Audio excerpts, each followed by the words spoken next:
What's up, guys? Welcome back to another video. This is Joseph, and here I am on my level 76 Necromancer. Now, it might not draw too much attention at first glance, but the more you look into this Necromancer, the more powerful you will realize it is.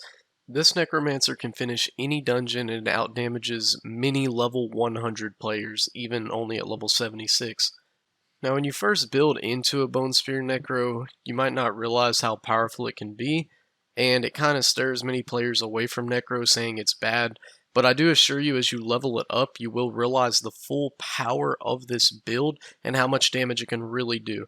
And if this doesn't get nerfed, I believe it will remain as the highest DPS class in Diablo 4. And as you can see in the background footage, we are running through dungeons using our tendrils to stun and then just absolutely destroying enemies with Bone Spear. And this is very easy to build up to whenever you're in the late game, and the hard part is optimizing your gear.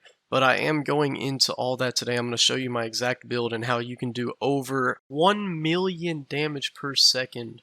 So without anything else to cover, let's get into it. So onto our general skills, we're going to start with Bone Spear. It's our main DPS output, very important. A lot of buffs surround Bone Spear, so that's how we get the most DPS in the game. Bone Prison, we're using that to regenerate essence and makes enemies vulnerable when our tendrils aren't available, so we're constantly getting damage multipliers. And also we are running Splinters for this build because it can make enemies vulnerable and it does regenerate good essence and does good damage with bone modifiers. Tendrils, obviously, every Necromancer build runs it. It is the best Necromancer ability in the game by far. It gives you stun, vulnerable, and crit bonuses that we're going to have on our ring. And finally, Blood Mist. It's good for survivability, makes a few corpses, and it pretty much gives you unstoppable at any time. Although it's not called unstoppable, it makes you invulnerable, which is the same thing. And pretty much how you play the build is you're going to be creating a corpse, using your tendrils to group the enemies up, killing them with Bone Spear, using your Bone Prison whenever they're grouped to get more essence if you need it. And on smaller enemies, you can just use your Splinters, but you should most of the time be able to use your Bone Spear. You just have to get into the game flow of regenerating your essence, and you will learn after a while how to do that. So on to the full skill tree. Feel free to pause and take screenshots as you need to. These are optimized skills. Every skill point has a purpose and it is fully maxed out, so this is a completely done skill tree. Make sure to ignore the Bone Spirit there. It is not part of our skill points, just part of a piece of gear. And that is the skill tree. Also, whenever you are doing your skills, be sure to read into them, see what they all do. I will not be going over the skills individually in this video as I have in the past, so if you do want a more in-depth explanation on them, feel free to check in the description as well as at the top right of your screen right now. There should be a video on that. And into the full Paragon board, feel free to pause and take screenshots as you need to, but I have covered this in another video too, and I will link that down in the description as well. But we will cover, here's the basic board, and then our second board is going to be Bone Graft, and then our third board is going to be Scent of Death, and then our fourth board is going to be Flesh Eater.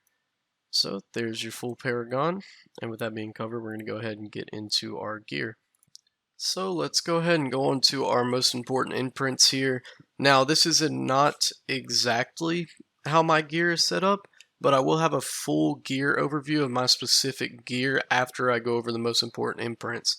So if you do want optimal damage, copy this exactly how it is. Make sure to take a screenshot of this and save it. This is very important and it's very powerful, so make sure to copy this exactly how it is. And with our important imprints being covered, let's go ahead and take a look at our almost perfect rolls here. So these rolls are very good if you look at the stats here. And if there's one thing you take away from this video, let it be that core stats are the most important part of late game and the most important part of any build. Getting good core stats will double, triple, quadruple, or even multiply your damage by tenfold.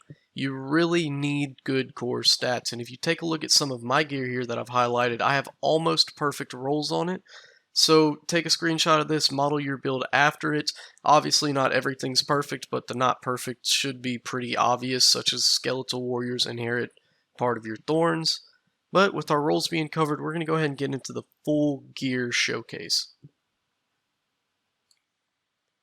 So mainly, since this is a damage gear, I will cover the damage aspects first. So here's our sword. Right now our imprint on it is very good, ossified key essence. If I wanted this optimized, I would have the bone spear vulnerable, and I will show a picture of that on the screen right now. If you want an optimized damage, put this on the sword instead. But the reason I'm running this is because I have imprinted it. But after testing, the bone spear does do more damage, but I'm running this because the core stats are so much better. Take a look at the core stats I have on here. This is an almost perfect sword besides the damage over time. That's the only thing I'd want to change. And make sure to imprint your swords with green emeralds.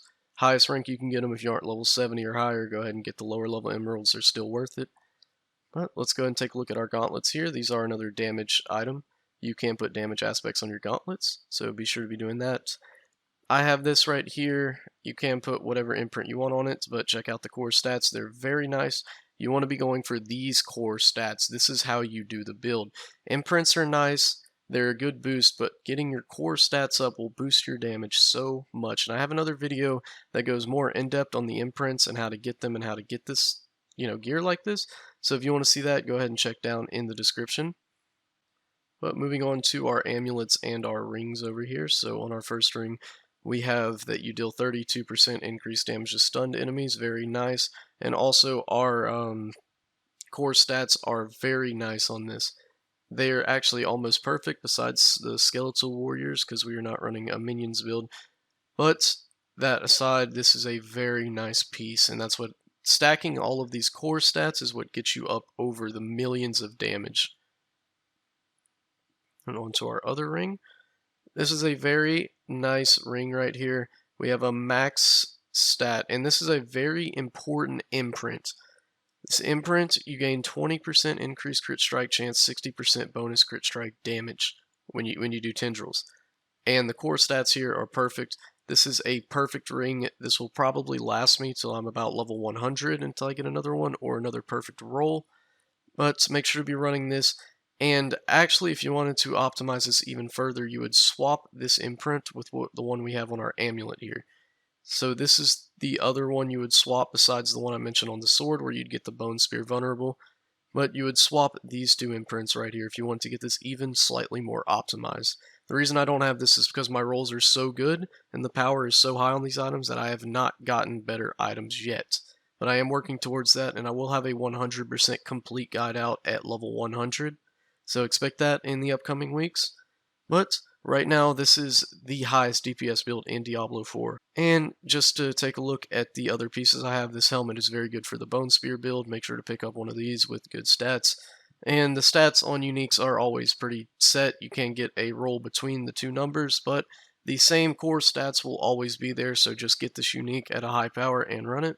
And onto the chest plate, I will be looking for a new chest plate. This one is not optimized, but I just want to show it all for the sake of this build.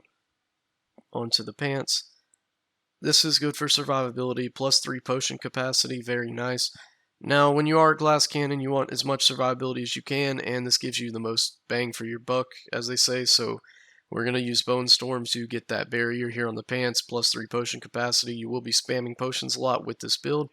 And onto the boots. These are very nice boots. I definitely recommend picking up a pair of these.